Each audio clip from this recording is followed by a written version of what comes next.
Assalamualaikum warahmatullahi wabarakatuh. Terima kasih telah berkunjung ke channel YouTube saya. Silahkan like dan subscribe YouTube ini.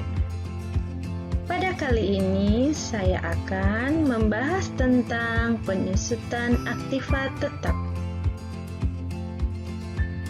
Sebelum kita membahas tentang penyusutan aktiva tetap, kita harus mengetahui apa sih aktiva tetap itu. Aktiva tetap adalah aset yang dimiliki dan digunakan oleh perusahaan dalam jangka waktu yang cukup lama, mempunyai nilai material cukup, serta tidak untuk dijual kembali dalam kegiatan normal perusahaan. Penyusutan aktiva tetap adalah bentuk pengalokasian harga perolehan aset tetap sebagai beban periode akuntansi dalam masa manfaat aset tetap tersebut. Aktiva tetap di sini contohnya adalah tanah, gedung, bangunan, kendaraan. Namun, tidak semua aktiva tetap itu disusutkan. Ada aktiva tetap yang tidak disusutkan, misalnya adalah tanah. Tanah itu tidak disusutkan karena harga tanah setiap tahunnya akan naik. Namun, aktiva tetap lainnya mengalami penyusutan, misalnya kendaraan. Apabila kita membeli kendaraan sebesar 100 juta, maka saat kita menjual kembali kendaraan tersebut tidak senilai 100 juta, sudah mengalami penyusutan terlebih dahulu. Maka kita perlu membuat perhitungan penyusutan aktiva tetap untuk kendaraan.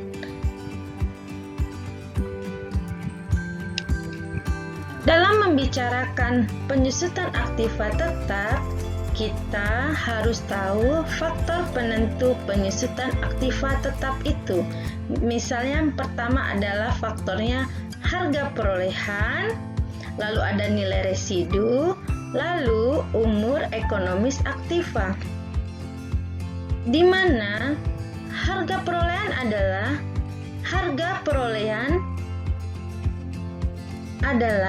faktor yang paling berpengaruh terhadap biaya penyusutan. Harga ini diperoleh dari sejumlah uang yang dikeluarkan dalam memperoleh aktiva tetap hingga siap digunakan. Misalnya, kita ingin membeli aktiva tetap berupa kendaraan. Harga kendaraan itu berapa dan kita mengeluarkan biaya apa saja, misalnya biaya angkut kendaraan dari toko ke perusahaan, lalu biaya urus dokumennya. Itu bisa kita masukin ke dalam harga perolehan.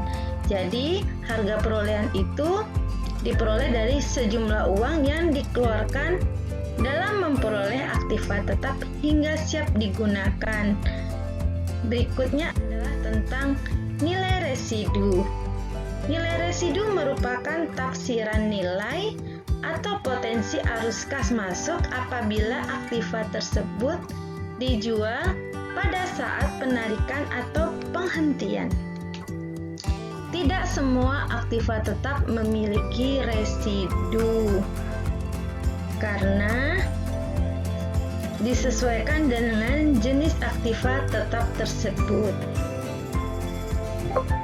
Lalu tentang umur ekonomis aktiva. Sebagian besar aktiva memiliki dua jenis umur, yaitu umur fisik dan juga umur fungsional, di mana umur fisik secara fisik aktiva tersebut masih dalam kondisi baik. Berarti kendaraannya atau kondisi aktivanya, fisiknya kita dapat lihat keadaannya. Walaupun mungkin sudah menurun fungsinya. Tapi kalau untuk umur fungsional biasanya dikaitkan dengan kontribusi aktiva tersebut dalam penggunaannya.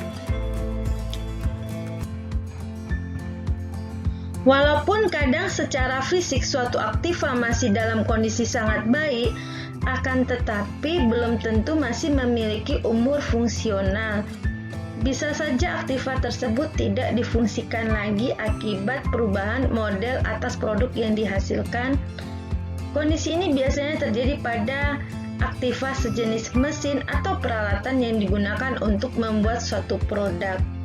Jadi, aktiva sudah tidak sesuai dengan zaman. Kondisi ini biasanya terjadi pada jenis aktiva yang bersifat dekoratif seperti furnitur, hiasan dinding, dan lain sebagainya. Dalam menghitung penyusutan aktiva tetap, ada beberapa metode aktiva tetap yang kita kenal. Yang pertama adalah metode garis lurus, lalu ada metode jumlah angka tahun, ada metode saldo menurun ganda, lalu ada metode satuan jam kerja, dan metode hasil produksi. Jadi, yang saya sebutkan ini adalah metode dalam menghitung penyusutan aktiva tetap. Jadi biasanya perusahaan menentukan menggunakan metode yang dikehendaki atau sesuai dengan kebijakan perusahaannya. Berikut sedikit penjelasan tentang penyusutan aktiva tetap. Sampai ketemu di video berikutnya tentang metode garis lurus. Terima kasih atas perhatiannya. Wassalamualaikum warahmatullahi wabarakatuh.